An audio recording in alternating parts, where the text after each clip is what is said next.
Con su permiso, Presidenta.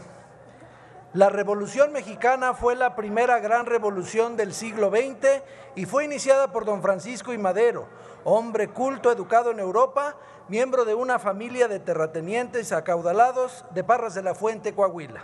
Su condición de clase no le llevó a plantear reivindicaciones revolucionarias para el pueblo mexicano, sino solo ofreció honestamente sufragio efectivo, no reelección.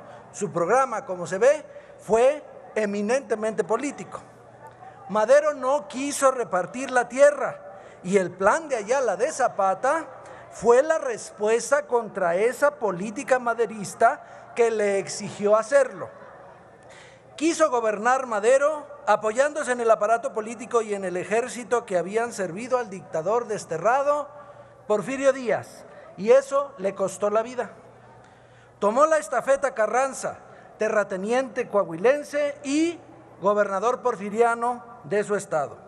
Carranza se negó expresamente a inscribir en sus banderas algo que fuera más allá de su propósito inicial, que era reivindicar la muerte de Madero, castigar a sus verdugos y reinstalar la República Democrática soñada por el apóstol Madero. Pero la lucha resultó más larga y difícil y sangrienta de lo esperado. Así se incorporaron a la lucha revolucionaria el ejército de Francisco Villa, cuya columna vertebral eran los obreros mineros del norte, y el ejército del sur, formado por los campesinos agraristas de Emiliano Zapata. Así, el pueblo pobre y olvidado, organizado por Zapata y Villa, se coló a la lucha e impuso sus intereses y objetivos, con lo cual cambió de manera decisiva la esencia de la revolución misma.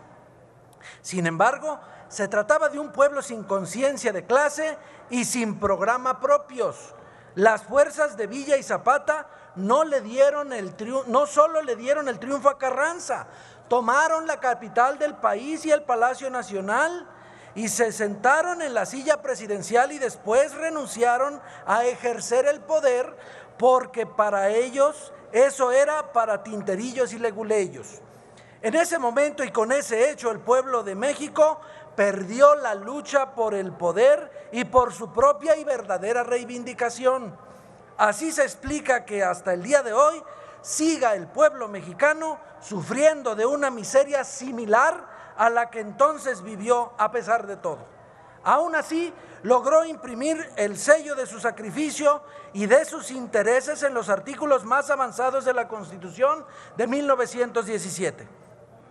Para poner a su lado a los obreros, Carranza pactó con la Casa del Obrero Mundial, de corte anarquista, con la visión de los hermanos Flores Magón, y también se tuvo que legislar en torno al derecho a la sindicalización de los obreros mexicanos.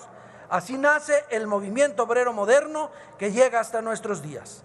El punto más alto del proceso revolucionario se alcanzó en el periodo de Lázaro Cárdenas. Repartió la tierra, creó las centrales obreras y campesinas, expropió el petróleo, llevó la alfabetización a todos los rincones del país, creó el Instituto Politécnico Nacional, entre muchas otras grandes cosas que hizo por México. Los años posteriores dejaron sentir el peso de la revolución y ello se nota en el cine nacional, en la música popular y de concierto, en la literatura, en los movimientos muralistas de Diego Rivera y de David Alfaro Siqueiros, en la poesía de los contemporáneos, por ejemplo. Sin embargo, posteriormente el número de pobres siguió en aumento y de nada sirve que se diga que se gobierna a nombre del pueblo y a nombre de la revolución si en los hechos las acciones del gobierno arrojan a la pobreza a millones de mexicanos.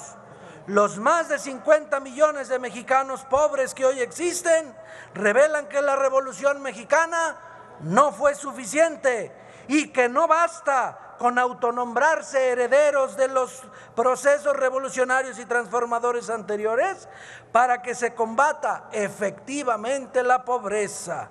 Hace falta que nuestro pueblo se eduque, se organice, gobierne, tome conciencia de clase y haga de México una patria más justa, más digna, más libre, más soberana y equitativa con sus hijos. Es cuanto, Presidenta.